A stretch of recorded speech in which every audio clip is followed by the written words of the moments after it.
अंकुर श्रीवास्तव जी, अलीगढ़ से। श्री हरिवंश। महाराज जी, आपके चरणों में कोटि कोटि प्रणाम। महाराज जी, मैंने संतों के मुख से सुना है कि कुछ घटनाक्रम इस जन्म के पहले से ही निर्धारित होते हैं, जैसे कि मृत्यु का समय, स्थान, विवाह इत्यादि। महाराज जी, इसमें कितनी सच्चाई है और कितना प्रारब्ध है? हाँ, नहीं सही है, पर इसको बदला जा सकता है। हम कोई पशु थोड़ी है कि उसी घटनाक्रम में बंधे रहे। अगर उसी निश्चय में बंधे रहेंगे तो भगवत प्राप्ति किससे होती है? वृंदावन धाम वास किससे होता है? हमारे भाग्य में थोड़ी लिखा है वृंदावन बसना, हमारे भाग्य में थोड़ी लिखा है रामकृष्ण भजना। ज्योतिषाचार्य से दिखवा लो ज्योतिष, किसी की कुंडली में नहीं लिखा। अब ये नया जन्म भगवान ने हमें नए कर्म करके सुधारने के लिए दिया। अगर हम भजन करें भगवान का तो हम सारे कर्मों को भस्म करके इसी जन्म में भगवान में लीन हो सकते हैं, भगवत प्राप्ति कर सकते हैं।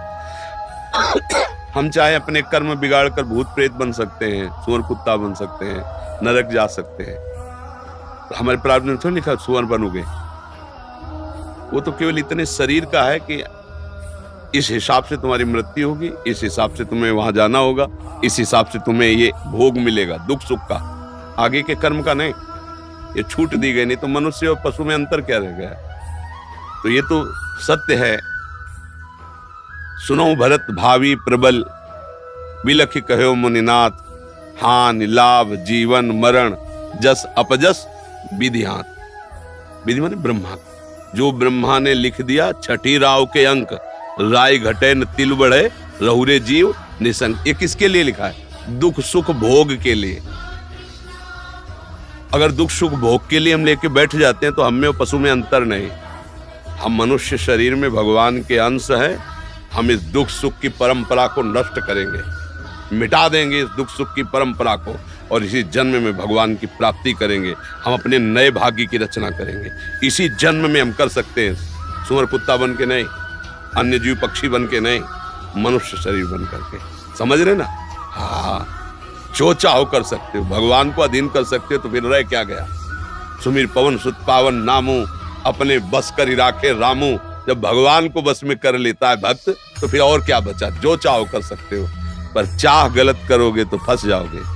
अच्छी चाह करो, दूसरों को सुख पहुंचाओ, दूसरों के काम आओ, भगवान का भजन करो, भगवान को प्रसन्न कर लो।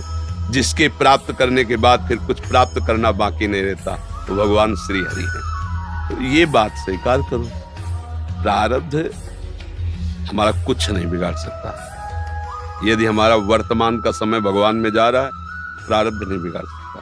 प्रारब्ध शरीर के ऊपर प्रहार करता है, और हमारा शरीर भी भगवान की शरण में है, तो प्रहार भी जो तलवार जैसा होगा, तो आके छड़ी जैसा लग जाएगा, लगेगा छड़ी जैसा, क्योंकि वो निश्चित हो चुका है। पर हम भजन के बल से उस प्रारब्ध को सह के भगवत प्राप्ति कर लेंगे। बस एक ही शरीर है, जहाँ ये छूटा, अब फिर आवागम हो।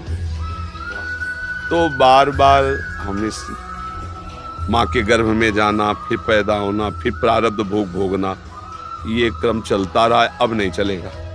अब मनुष्य शरीर मिला, अब इस क्रम को मिटा देंगे हम। किससे? भगवान के भजन के बल से। भजन नहीं है तो बातों से नहीं मिटता ये। हाँ, अवश्य में वो भोग तब फिर भोगना पड़ेगा।